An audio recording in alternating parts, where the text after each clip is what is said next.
नमस्कार प्रिय भक्तों, आप सभी का दिन शुभ और मंगलमय हो। आज आप सुनिए निर्जला एकादशी की व्रत कथा। शास्त्रों के अनुसार जो व्यक्ति श्रद्धापूर्वक निर्जला एकादशी का व्रत करता है उसे वर्ष भर की सभी एकादशियों के व्रत के समान पुण्य प्राप्त होता है। मान्यता है कि इस व्रत के प्रभाव से व्यक्ति के जाने अनजाने में हुए पाप नष्ट होते हैं और जीवन में शुभता आती है। इस दिन भगवान विष्णु की पूजा, मंत्र जप, कथा श्रवण और दान करने से उनकी विशेष कृपा प्राप्त होती है। श्रद्धा से किया गया यह व्रत परिवार में सुख शांति, धन धान्य और मंगलकारी फल प्रदान करता है। धार्मिक ग्रंथों में बताया गया है कि निर्जला एकादशी का व्रत करने वाले भक्तों को मृत्यु के बाद उत्तम लोकों की प्राप्ति होती है और मोक्ष का मार्ग प्रशस्त होता है। इस दिन जल से भरा घड़ा, पंखा, छाता, वस्त्र, फल और अन्न का दान करना अत्यंत शुभ माना जाता है। इससे अच्छे पुण्य की प्राप्ति होती है। मान्यता है कि महाबली भीमसेन ने महर्षि वेद व्यास के कहने पर यह व्रत किया था, इसलिए इसे भीमसेनी एकादशी भी कहा जाता है। प्रिय भक्तों, प्रेम से बोलिए श्री हरि विष्णु भगवान की जय। निर्जला एकादशी माता की जय। अब आइए भगवान विष्णु का ध्यान करते हुए इस निर्जला एकादशी की कथा को सुनते हैं।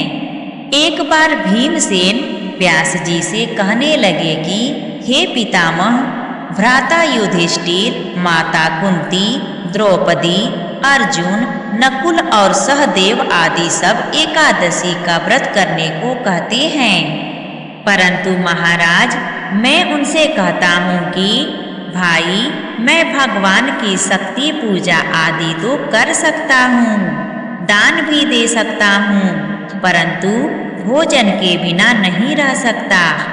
इस पर व्यास जी कहने लगे कि हे भीमसेन, यदि तुम नरक को बुरा और स्वर्ग को अच्छा समझते हो तो प्रति मास की दोनों एकादशियों को अन्न मत खाया करो। भीम कहने लगे कि हे पितामह, मैं तो पहले ही कह चुका हूँ कि मैं भूख सहन नहीं कर सकता। यदि वर्ष भर में कोई एक ही व्रत हो तो वह मैं रख सकता हूँ, क्योंकि मेरे पेट में वृक नाम वाली अग्नि है, सो मैं भोजन किए बिना नहीं रह सकता। भोजन करने से वह शांत रहती है, इसलिए मैं पूरा उपवास तो क्या, एक समय भी बिना भोजन किए रहना कठिन है। अतः आप मुझे कोई ऐसा व्रत बताइए जो वर्ष में केवल एक बार ही करना पड़े और मुझे स्वर्ग की प्राप्ति हो जाए। श्री व्यास जी कहने लगे कि हे पुत्र, बड़े बड़े ऋषियों ने बहुत शास्त्र आदि बनाए हैं, जिनसे बिना धन के थोड़े परिश्रम से ही स्वर्ग की प्राप्ति हो सकती है। इसी प्रकार शास्त्रों में दोनों पक्षों की एकादशी का व्रत मुक्ति के लिए रखा जाता है। व्यास जी के वचन को सुनकर भीमसेन नरक में जाने के नाम से भयभीत हो गए और काँप कर कहने लगे कि अब क्या करूं? मास में 2 व्रत तो मैं नहीं कर सकता। हाँ, वर्ष में एक व्रत करने का प्रयत्न अवश्य कर सकता हूँ। अतः वर्ष में एक दिन व्रत करने से यदि मेरी मुक्ति हो जाए तो ऐसा कोई व्रत बताइए। यह सुनकर व्यास जी कहने लगे कि वृषभ और मिथुन की संक्रांति के बीच ज्येष्ठ मास के शुक्ल पक्ष की जो एकादशी आती है उसका नाम निर्जला है। तुम उस एकादशी का व्रत करो। इस एकादशी के व्रत में स्नान और आचमन के सिवा जल वर्जित है।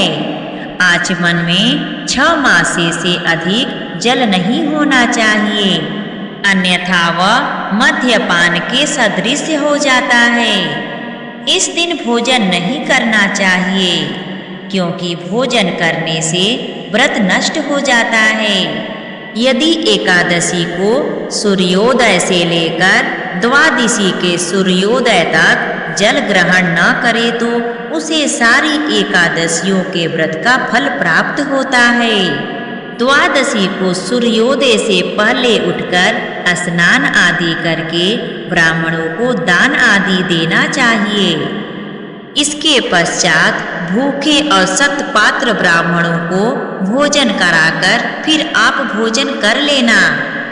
इसका फल पूरे 1 वर्ष की संपूर्ण एकादशियों के बराबर होता है। व्यास जी कहने लगे कि हे भीमसेन, यह मुझको स्वयं भगवान ने बताया है। इस एकादशी का पुण्य समस्त तीर्थों और दानों से अधिक है। केवल एक दिन मनुष्य निर्जल रहने से पापों से मुक्त हो जाता है। जो मनुष्य निर्जला एकादशी का व्रत करते हैं, उनकी मृत्यु के समय यमदूत आकर नहीं घेरते, वरन भगवान के पार्षद उसे पुष्पक विमान में बिठाकर स्वर्ग लोक को ले जाती हैं। अतः संसार में सबसे श्रेष्ठ निर्जला एकादशी का व्रत है। इसलिए यत्न के साथ इस व्रत को करना चाहिए। उस दिन ओम नमो भगवते वासुदेवाय मंत्र का उच्चारण करना चाहिए और गौदान करना चाहिए। इस प्रकार व्यास जी की आज्ञा अनुसार भीमसेन ने इस व्रत को किया। इसलिए इस एकादशी को भीमसेनी या पांडव एकादशी भी कहते हैं। निर्जला व्रत करने से पूर्व भगवान से प्रार्थना करें कि हे भगवान, आज मैं निर्जला व्रत करता हूँ, दूसरे दिन भोजन करूँगा। मैं इस व्रत को श्रद्धा पूर्वक करूँगा, अतः आपकी कृपा से मेरे सब पाप नष्ट हो जाएं। इस दिन जल से भरा हुआ एक घड़ा वस्त्र से ढककर स्वर्ण सहित दान करना चाहिए। जो मनुष्य इस व्रत को करते हैं, उनको करोड़ों पल सोने के दान का फल मिलता है। और जो इस दिन अज्ञादिक करते हैं, उनका फल तो वर्णन ही नहीं किया जा सकता। इस एकादशी के व्रत से मनुष्य विष्णु लोक को प्राप्त होता है। जो मनुष्य इस दिन अन्न खाते हैं, वे चंडाल के समान हैं। वे अंत में नरक में जाते हैं।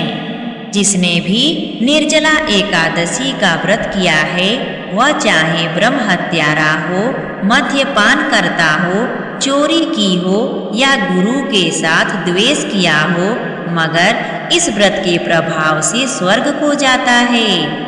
हे कुंती पुत्र, जो पुरुष या स्त्री श्रद्धा पूर्वक इस व्रत को करते हैं, उन्हें अग्रलिखित कर्म करने चाहिए। प्रथम भगवान का पूजन करें, फिर गौदान करें। ब्राह्मणों को मिष्ठान व दक्षिणा देनी चाहिए तथा जल से भरे कलश का दान अवश्य करना चाहिए। निर्जला के दिन अन्न, वस्त्र, उपाहन आदि का दान भी करना चाहिए। जो मनुष्य भक्ति पूर्वक इस कथा को पढ़ता या सुनता है, उसे निश्चय ही स्वर्ग की प्राप्ति होती है। प्रिय भक्तों, यहाँ पर निर्जला एकादशी की कथा समाप्त होती है। प्रेम से बोलिए निर्जला माता की जय, श्री विष्णु भगवान की जय। प्रिय भक्तों, अगर आपको यह कथा अच्छी लगी हो तो प्लीज़ कमेंट करके हमें ज़रूर बताइए और हमारी चैनल आरवी नई कहानियाँ को सब्सक्राइब करना ना भूलिए। धन्यवाद।